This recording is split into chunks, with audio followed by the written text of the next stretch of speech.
స్టేజ్ను అలంకరించినటువంటి ప్రధాన ఉపాధ్యాయుల గారికి అలాగే ఉపాధ్యాయులందరికీ నా నమస్కారాలు. అలాగే క్రీడా దినోత్సవ శుభాకాంక్షలు. విద్యార్థులందరికీ కూడా మా శుభాశీస్సులు. అందరికీ క్రీడా దినోత్సవ శుభాకాంక్షలు. మనం ఈ కార్యక్రమం ఎవరికి సంబంధించి మనం జరుపుకుంటాం అనేది అందరికీ తెలిసిన విషయమే. మేజర్ ధ్యాన్ చంద్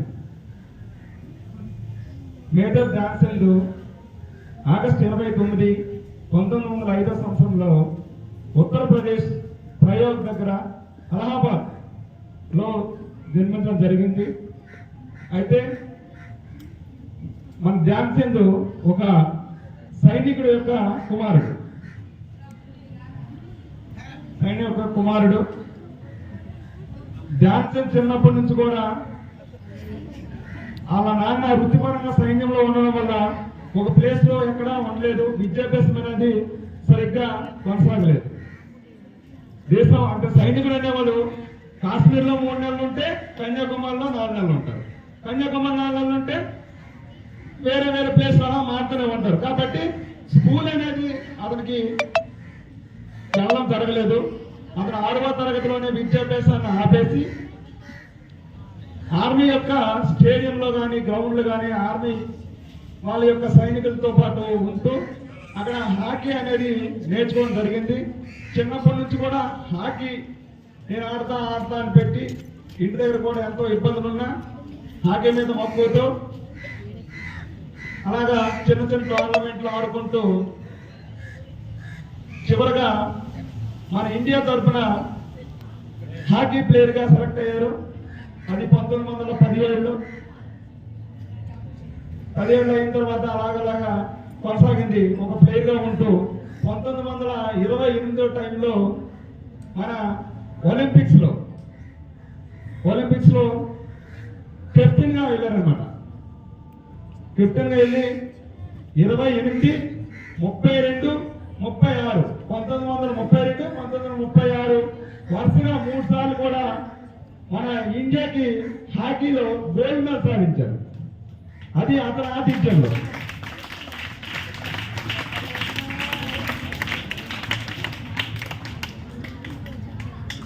తర్వాత అతనికి విద్యాభ్యాసం లేనప్పటికీ స్పోర్ట్స్ లో ఒక ఉన్నత స్థాయిలో ఒక ఇండియాని పేర్చడం వల్ల అతనికి కూడా మేజర్ గా మన ఇండియన్ గవర్నమెంట్ ఉద్యోగం ఇప్పించింది.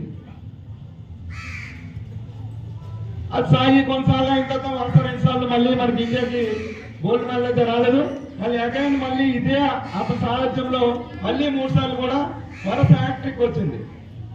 అయితే ధ్యాన్ చంద్ యొక్క దేశభక్తి అనేది ఎలా ఉంటుందంటే వేరే దేశాలకు వెళ్ళినా మన దేశం గెలాలి, నేను కాదు మన దేశం గెలిపించాలి అనే ఉద్దేశం ఆడు అందరినీ టీంలందరినీ ఉమ్మడిగా చేసుకుంటూ మన దేశం కోసం మనం ఆడుతున్నాం, మన కోసం కాదు అని చెప్పి మరి మనకి అలాగే వరుస 6 సార్లు గోల్డ్ మెడల్ తెప్పించడం జరిగింది. అతను దేశభక్తికి వస్తే అతను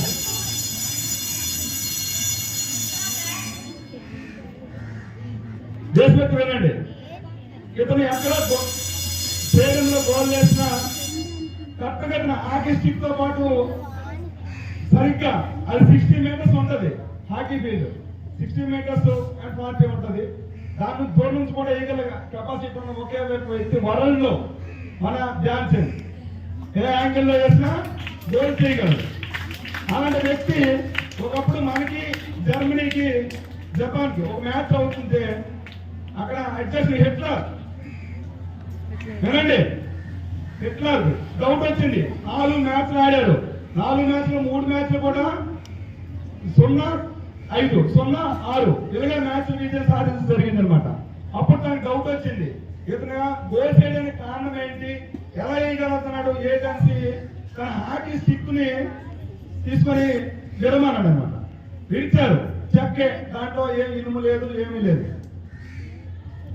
మళ్ళీ ఇంకోసారి కూడా ఆట అయ్యండి మన స్టేడియంకి వచ్చి హిట్లర్ కూర్చున్నారు. ఏం జరుగుతుంది, ఆ మ్యాచ్ కూడా జర్మనీతో మనం గెలవడం జరిగింది.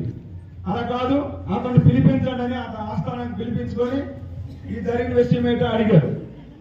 అడిగి నాకు అలవాటు సార్ చిన్నప్పటి నుంచి నేను ఆడుతున్నాను, నాకు ఇదంటే చాలా ఇష్టము, నేను ఇదే కొనసాగించాలనుకున్నాను, కాబట్టి నా దేశానికి నేను సేవ చేయాలనుకున్నాను. అలా కాదు, నువ్వు ఏం చేస్తున్నావు, అసలు నీకు మీ దేశము ఇప్పుడు వరల్డ్లో 6 సార్లు మీకు ఒలింపిక్స్ వచ్చింది కదా, గోల్డ్ మెడల్స్ ఇచ్చావు కదా, మీ దేశం నీకేటి ఇచ్చింది? నాకు ఉద్యోగం ఇచ్చింది సార్, దేశంలో నేను సైనికుడిగా పనిచేస్తున్నాను మేజర్గా, నాకు జీతం ఇస్తుంది అంత, అప్పుడే అంత 6,000 7,000 అంతే, 5,000 జీతం అనుకోండి. అంటే ఇన్నిసార్లు నీ వరల్డ్ కప్ ఇచ్చిన నీ దేశం నీకు సరైన గుర్తింపు ఇవ్వలేదు, ఏమి ఇవ్వలేదు. ఒకసారి మా దేశానికి రా, నీకు మా దేశం భవిష్యత్తు ఇస్తాము, కోట్ల రూపాయలు నీకు ఇస్తాను, మా దేశం తరపున వాడు అన్నారు. అప్పుడు మన జాన్సన్ ఒకటే అన్నాడండి, నాకన్న తల్లికి నా దేశానికి నేనే, దేశం నాకేమి ఇచ్చిందో తెలియదు, నా దేశానికి నేనేమి ఇచ్చాను అన్నది ముఖ్యం. నా దేశం నేను చివరి వరకు నా దేశం కోసం నేను చేస్తాను అని చెప్పడం జరిగింది. అది విషయం ఏంటంటే దేశభక్తి, రెండోది దేని మీద ఇష్టం ఉంటుందో అది మనం చెయ్యాలి. కానీ చదువుతామా అంటే మీరు వినండి, వీళ్ళు 100% ఎవరికి రాదు నాకు తెలిసి, వీళ్ళు కొన్ని ఆటలు అంటే ఆటలు లేవు, ఆటలో 50% పాల్గొంటారు, 50% ఆటలు కూడా రావు. కొన్ని క్రమశిక్షణ అంటే అది లేదు. మనకి ఏటి వచ్చు, ఆడగలమా ఆడండి, యాక్టింగ్ చెయ్యండి, చదవండి, ఏదో ఒకటి. మనకి ఏ కార్యక్రమం చేసినా మన స్కూల్ నుంచి పార్టిసిపేషన్ అనేది 1-2% అంతే. 300 మెంబర్స్ ఉన్నారు, ఏదైనా దేనికో పిలిచాము, ఇప్పుడు దీనికోసం ఏదో కార్యక్రమం కోసం మాట్లాడండి అన్నాము, మాట్లాడడానికి ఎవరు రాదు. అసలు ఏం జరుగుతుంది, ఇంటి దగ్గర బయలుదేరినప్పుడు మీ ఇంట్లోకి మోసం చేస్తారు, ఇక్కడికి వచ్చి టీచర్కి మోసం చేస్తారు అని మీరు అనుకుంటారు, భవిష్యత్తులో మీకు మీరే మోసపోతారు, అది తెలుసుకోండి. ఇప్పుడు పునాది లేనప్పుడు పునాది ఎత్తుకేస్తే పైన 10 బిల్డింగ్ కడుతూ ఉంటుందా? ఉండదు. పునాదే స్టాండర్డ్ మీరు చేసుకోండి. ఆటలాడాలంటే ఆటలాడండి, చదవాలంటే చదవండి, ఇంకా సినిమాలు ఏదో ఒకటి, ఏదో ఒక రంగంలో మీకంటూ గుర్తింపు తెచ్చుకోవాలని నేను ఈ సభాముఖంగా కోరుకుంటున్నాను. ఈ అవకాశం ఇచ్చినటువంటి మన ప్రధాన ఉపాధ్యాయులందరికీ కూడా మన